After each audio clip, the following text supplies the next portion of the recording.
The morning sun had barely begun to climb over the rooftops of Maplewood when Mrs. Eleanor Hart unlocked the classroom door.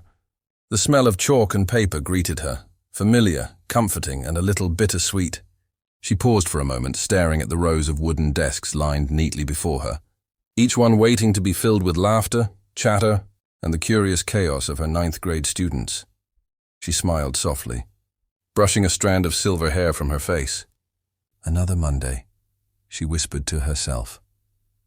The classroom walls were alive with color, maps, quotes, art projects, and the bold, cheerful letters of a bulletin board that read, "Be kind." It cost nothing, but means everything. Mrs. Hart believed in that with all her heart. After 28 years of teaching, she had learned that it wasn't just equations or essays that shaped her students. It was kindness. And on that chilly morning in October, kindness was exactly what the class needed, though none of them knew it yet. At 8:05 sharp, students began trickling in. Backpacks thudded onto the floor, sneakers squeaked, and laughter bounced off the walls. But in the very last row, by the window, sat Mark Rivers, quiet, withdrawn, always half-shadowed by his hoodie. His desk was tidy, almost too tidy, his pencils lined up perfectly, his notebook blank. Mrs. Hart always noticed him. Mark was the kind of student teachers never forget. Not because he stood out, but because he didn't. He rarely spoke unless called on. And when he did, his voice carried a tremor, like someone not used to being heard. He had transferred mid-year. His file said family relocation, but teachers know how to read between the lines. His father had lost his job. His mother was sick. He lived on the edge of town, where streetlights flickered and houses leaned tiredly against one another. He didn't smile much. That morning, as the bell rang, Mrs. Hart greeted each student at the door. "Good morning, Anna." "Morning, Lucas." "Hey, Maya." When Mark entered, she smiled warmly. "Good morning, Mark." He nodded, barely audible. "Morning." She noticed he didn't have a backpack. Again. Halfway through class, while students copied notes from the board, Mrs. Hart looked around the room. The usual buzz of teenage energy filled the air. Quiet whispers, a few doodles, the tapping of pencils. But something tugged at her. It was October 14th. World Kindness Day was coming up. Every year she tried to do something special for her students. But this time she wanted something real. Something that would stay with them beyond the classroom walls. At lunch, she sat alone in the teacher's lounge, stirring her tea absent-mindedly. That's when the idea came. What if, she thought, I made them see how powerful their words can be? She scribbled a plan in her notebook. Kindness notes. The next morning she told her students, "Today, we're doing something different. No math, no grammar, no tests." The room perked up immediately. She continued, "Each of you will write a short, kind note to every classmate. One sentence, something nice, true, or encouraging. You can write about something you admire in them, or something you've noticed. You'll all get a stack of notes, one from each of your peers." There was a murmur of excitement, and a few groans. Maya raised her hand. "Even people we don't really talk to?" Mrs. Hart smiled. "Especially them." That afternoon the room was quieter than usual. Even the class clown, Tyler, was bent over his desk, biting his pencil in thought. Sheets of paper rustled. Every now and then, someone whispered, "How do you spell amazing?" Or, "What's a nice way to say funny without sounding weird?" Mark sat still for a long time. Then slowly he began to write. His handwriting was neat, careful. He wrote a few words for each classmate, his lips moving silently as he thought through them. When the bell rang, Mrs. Hart collected the notes and smiled. "Tomorrow, you'll get your envelopes." The students left chatting about lunch, sports, and homework. But Mark lingered. "Mrs. Hart?" he asked quietly. "Yes, Mark. Do we really have to write one for everyone?" She tilted her head. "Why do you ask?" He shrugged. "I just don't think anyone would want one from me." Her heart ached. She walked closer. "That's where you're wrong, Mark. Sometimes the kindest notes come from the quietest people." He nodded, eyes low, and left without another word. The next day, the classroom was buzzing with energy. On each desk sat a white envelope with the student's name on it, stuffed with folded pieces of paper.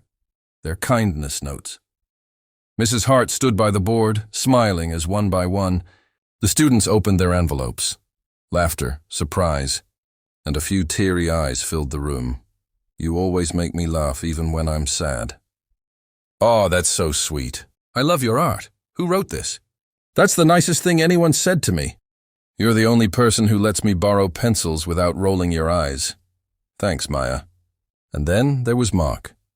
He opened his envelope slowly, as if afraid of what he might, or might not, find. He unfolded the first note.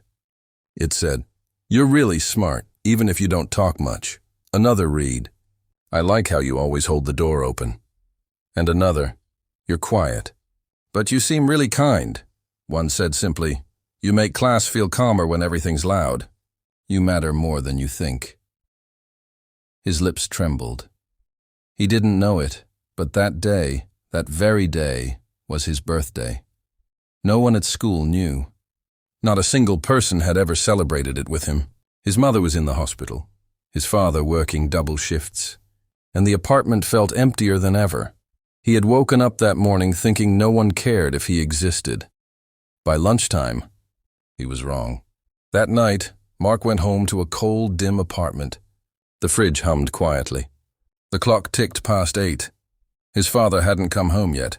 He sat on his bed and spread out the notes across his blanket. The paper rustled like whispers in the silence. Message was a tiny light. "You're a good person. I hope you know people like you. Thank you for helping me pick up my books that day. You make people feel safe." He read them over and over until his eyes blurred. And then he cried. Not the loud, angry kind, but the soft, aching kind that feels like finally breathing after holding it too long. In his desk drawer was a small notebook, one he had planned to use for something else that night, something darker. But he tore the first page out, crumpled it, and replaced it with the words, "Today, I found out I matter." He tucked the notes into a box, sealed it, and hid it under his bed. That night, for the first time in months, Mark slept peacefully. Life moved on. As it always does, Mrs. Hart retired 3 years later. She received dozens of letters from former students, thank yous, updates, invitations to weddings and graduations. But she never heard from Mark again. Until one day, many years later, she received a letter in a simple white envelope. Her name, written in careful, neat handwriting. Inside was a letter. "You might not remember me. My name is Mark Rivers. I was in your 9th grade English class. I sat in the back row by the window. I've been meaning to write this letter for a long time. I'm a teacher now, believe it or not. I teach at a small school, not too different from Maplewood. I wanted to tell you something important. Do you remember the Kindness Notes project? I never told anyone this, but that day was my birthday. No one remembered. I hadn't planned to come to school at all. I was tired of being invisible. But those notes, those simple, kind words from my classmates, they changed everything. I still have them. I've kept them all these years. That night I was going to take my own life. I had a note written and everything, but instead I read theirs. And I realized that maybe I wasn't invisible after all. Maybe I mattered. You didn't just give us an assignment. Mrs. Hart, you gave me a reason to stay. Thank you for saving a life you didn't know needed saving. With all my heart, Mark Rivers. Mrs. Hart read the letter twice before she could breathe again. Her hands trembled, her eyes filled with tears. She looked up at the old bulletin board still hanging on her wall, the one that said, "Be kind." "It costs nothing but means everything," she whispered softly. "You were listening after all, Mark." A year later, Mrs. Hart visited the school where Mark now taught. She stood in the hallway, watching through the glass window as he taught his students. His classroom was bright and alive with laughter. And on the back wall, she noticed something familiar. A colorful board read, "Be kind." It cost nothing but means everything. On his desk was a small wooden box labeled Kindness Notes. During the lunch break, he introduced her to his class. "This," he said proudly, "is Mrs. Hart, the reason I became a teacher." The students clapped politely, not understanding the depth of what that meant. As they left for recess, Mrs. Hart asked, "You do the Kindness Notes every year?" He nodded. "Every single year. Some kids think it's cheesy.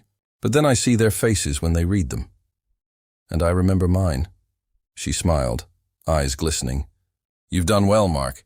He looked down for a moment, then handed her something. A small folded note. It read, Thank you for teaching me that words can heal what eyes can't see. Years later, after Mrs. Hart passed away peacefully in her sleep, her daughter found a small box among her belongings. Inside were dozens of thank you letters from students, and on top, a single note in faded ink. It was Mark's. Her daughter framed it and hung it above her mother's desk, right next to a quote Mrs. Hart had always loved. To the world, you may be one person, but to one person you may be the world. Moral words can heal what eyes can't see. A small act of kindness, a single note, a gentle word, can reach places no medicine, no lecture, no grand gesture ever could. You never know who needs to hear that they matter, so say it, write it. Mean it, because somewhere, someone is waiting for that one kind word that might save their life.